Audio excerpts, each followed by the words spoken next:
And talking about Donald Trump's remarks about Prime Minister Modi and his possible visit to India, we have DD India correspondent Akshay Dongre joining us from New Delhi. Well, Akshay, this news of Donald Trump saying that he's coming to India soon has created quite a buzz. How significant are these comments in the current India-US relations context?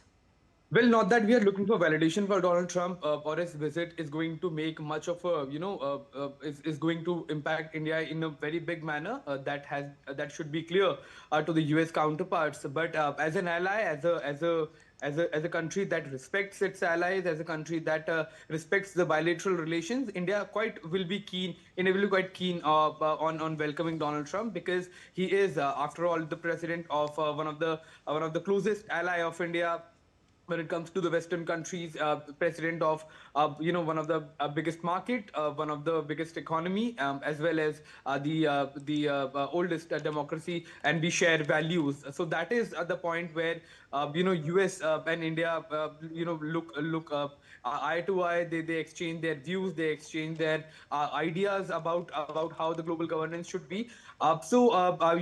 India was interested in welcoming him earlier. India is still welcoming him at this point in time as well. So that doesn't change much. But it remains to be seen that how the trade talks go, because it's not that we are requesting him to come and that he has been denying. It's just that now the time is right, and now both the countries are settling down on a particular sort of trade arrangement. The relations will be going upwards from here after hitting rock bottom when Donald Trump himself announced unilaterally 50% tariffs on India.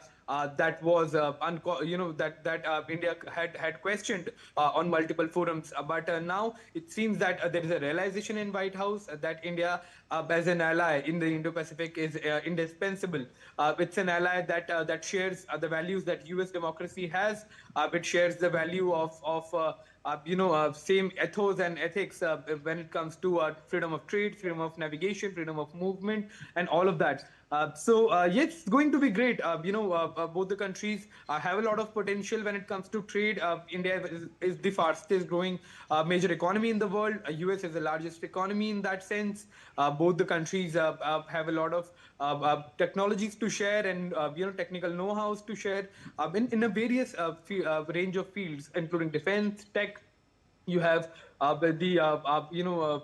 specialized manufacturing sectors such as artificial intelligence, quantum computing, all of that. So US is also looking for other markets, looking for manufacturing bases, looking for other areas where the Trump administration is realizing that everything moving to US will also not be helping the country, and it will be resulting in the sort of rising costs that we are seeing right now. So we are expecting Trump to come, but that's about it. There is as much enthusiasm as it would have been in India for any other leader of a major economy or a close ally. So remains to be seen that how it all pans out. All right. Also, Akshay, Trump said his talks with Prime Minister Modi on the trade relations were also doing great, and he profusely praised Prime Minister Modi too. Well, again, circling back to the same thing, it seems that there is a realization in the White House that the kind of friendship that has been there before the Trump administration, especially the second one, came into power, and the kind of progress both the countries were making, and it seems that after sliding off the track, there is an attempt to find an off-ramp to the hostilities that were created a few months back. All right, Akshay, thank you so much for all those details.